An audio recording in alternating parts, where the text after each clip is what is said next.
Hello, everybody. Welcome to the jungle. Today, we're going to discuss the Week 18 NFL schedule, Saturday and Sunday, and the Sunday night game. It's the last weekend of the year before the playoffs start, so let's get going. Before we get started, please subscribe to the channel. I'm going to run you all the way through the playoffs and the Super Bowl with these selections, and then we're going to obviously do the NFL draft and all that stuff for football as well as the movie reviews and the quote of the day and the birthdays of the day. So stay with us. Like, comment, subscribe, share, post, repost, all that good stuff. So today, the Saturday games tomorrow, the division on the line, Carolina at Tampa. I see it 24-17 Tampa Bay. Carolina's been playing pretty well, a lot better than I thought they were, but I think Tampa's going to pull it out at home 24-17. Seattle at San Francisco.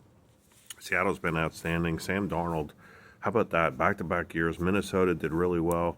Seattle this year really well. Kind of an unforgotten guy after, not a great beginning to his career, but he's really been just terrific the last couple of years. Two, Pro Bowl type seasons.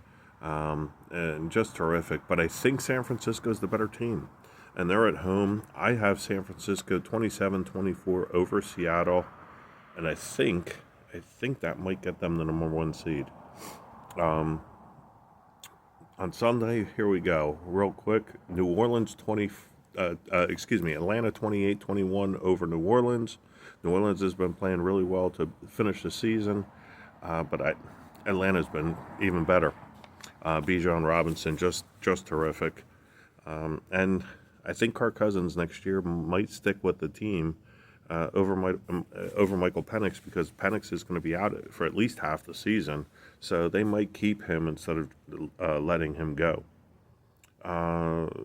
Cincinnati 24, Cleveland 20 in a tight game. Houston, I think, rolls all over Indianapolis 31-10.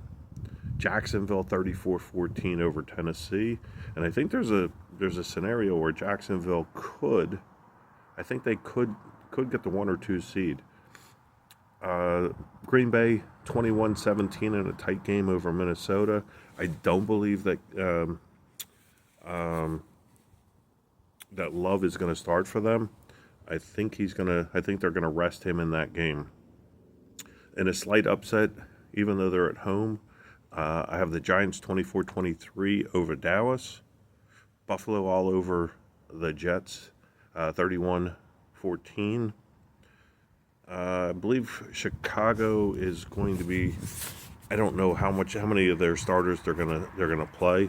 I think they have a shot at the 2 seed, but I think Detroit beats them 28-20 in Chicago, so it's a kind of an upset there.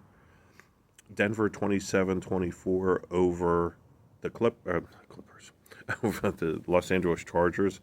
It's been a good night. The Rams 28-10 over Arizona. Kansas City in a tight one. 17-14 over Las Vegas, who really, really wants to lose that game so they can get the number 1 overall pick. Could be Fernando Mendoza for Indiana. So Vegas could get their franchise quarterback. It's a very distinct possibility. New England 31-21 over Miami, and I think that's the team that's going to get the number 1 seed in the AFC. And then the last game, Philadelphia, and they're pretty much they have a shot at the number 2 seed. But what I think is going to have, Sirianni, Coach Nick Sirianni, is going to rest most of the starters. Hurts, Barkley, Brown, maybe even Devonta Smith. They're going to rest those. Tanner McKee is going to start for Philadelphia, and I think Tanner McKee wins that fight, that game. 24-17, Philadelphia over Washington. Don't be surprised if Terry McLaurin scores in that game for Washington. He's had the Eagles' number for probably the last 4 or 5 years. He's really, really good receiver. Been dinged up on and off all year. But I think Terry McLaurin is a top-notch receiver, and he's always played well against Philadelphia. So I would look for him to play well and score against Philly, especially if a lot of Philly defenders are sitting out, the starters.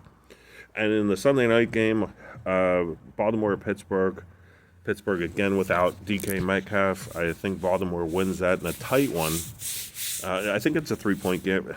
All the Pittsburgh-Baltimore games are tight. I don't think this is going to be any different.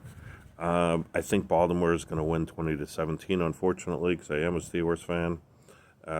And I think the fact that they don't have a number one, they don't have a number two, they don't have a number three, their receivers are depleted, and without their number one, their go-to guy, I think Pittsburgh is going to run as best they can, but I think they're going to throw a lot of screen passes to Jalen Warren, Kenneth Gainwell, Gainwell's been terrific over the last 6 weeks. Probably some tight end spots to Freiermuth, but Jonnu Smith, but I don't think it's gonna. In the end, I don't think it's gonna be enough. I think Baltimore wins 20-17, and what a great way to get knocked out of the playoffs by Baltimore. Love it. Anyway, that's it for today, and we'll touch base with you, like I said, throughout the playoffs. Last week, just for record's sake, I was 2-1. I did not pick the Sunday games. Unfortunately, I was tied up with something. 2-1 last week, 38-20 overall since I started this channel. And we'll keep you updated throughout the playoffs as well. That's it for today. Have a great weekend. Enjoy the Saturday games. Enjoy the Sunday games. Enjoy the Sunday night game. And off to the playoffs after that. Talk to you soon. Bye.